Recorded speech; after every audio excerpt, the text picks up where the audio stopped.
കാക്കയാണെങ്കിൽ ചുള്ളിലെല്ലാം കൂടെ കൊണ്ടുപോവുക. ഈ മുറ്റത്തെല്ലാം കൊണ്ടിടുന്നത്. മുറ്റത്തിവിടെ കൊണ്ടിടും. ചുള്ളിലുണ്ട്, ചെറിയ കമ്പികളുണ്ട്. അടുത്ത് കൂട് കൂട്ടാനുള്ള തയ്യാറെടുപ്പില്ല.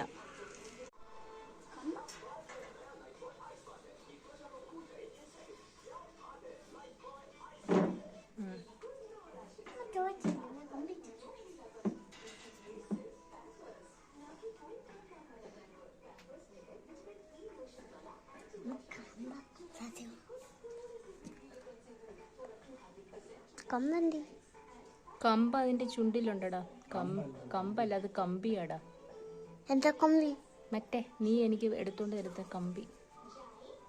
പോയോ? കാക്കയ്ക്ക് വിശ്വാസമുള്ള മുറ്റം നോക്കി. ഈ മുറ്റത്ത് ഓരോ സാധനങ്ങളും കാക്ക പലപ്പോഴായിട്ട് കൊണ്ടിട്ടിട്ടുണ്ട്.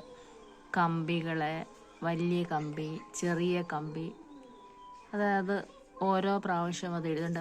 ഇത് വലിയൊരു കമ്പിയാണ്. ചെറിയൊരു നൂൽക്കമ്പി പോലെ തോന്നും, പക്ഷെ ഇച്ചിരി വലിപ്പമുള്ള കമ്പിയാണ്. അത് കണ്ടോ, നേരത്തെ കൊണ്ടിട്ടതാ. അതിൻ്റെ സൗകര്യം അനുസരിച്ചത് കൊണ്ടുപോകും ഇടുന്നത്. കൂട് കൂട്ടാൻ വേണ്ടി അത് പല സാധനങ്ങൾ ആദ്യം മരക്കൊമ്പിൽ ഇരുന്ന് താഴോട്ട് നോക്കും. അതിന് പ്രയോജനമുള്ള സാധനങ്ങളെല്ലാം ഇവിടുന്ന് എടുത്തുകൊണ്ട് പോകും. എപ്പോഴാണ് എടുക്കുന്നത്? ഇത് രാവിലെ, ഇത് ഇന്നത്തെ ആണോ? ഇനി ഒരു കമ്പി, പിന്നെ രാവിലെ ഒരു ടേസ് കമ്പിട്ട്, ആ കമ്പിട്ട് കൈതള്. ഇത് നമ്മുടെ ചെടിയെ വെച്ചേക്കുന്ന കമ്പും കൊണ്ടുപോടാ. അതൊന്നും കൊണ്ടുപോകത്തില്ല. വെയിറ്റ് ആണോ? ഗോളി പറയുന്നു ചെടിക്ക് തണൽ വെച്ചേക്കത് അത് കൊണ്ടുപോകത്തില്ല. അതിന് വെയിറ്റ് ആയോണ്ട് അത് പൊക്കത്തില്ല. അത് നോക്കുക. പേടിയാ. എടാ, അത് അവിടെ ഇരുന്ന് നോക്കുക. ഇവിടെ എന്തേലും പൊക്കാൻ പറ്റിയ കമ്പികൾ അതെടുത്തു. അത് ഇനിയും എടുക്കും. അത് അങ്ങോട്ട് മാറ്റി ഇട്ടു. മനുഷ്യന്റെ കീഴിൽ നിന്ന് അത് മാറ്റി അങ്ങോട്ട് ഇച്ചിരി ദൂരെ ഇട്ടു.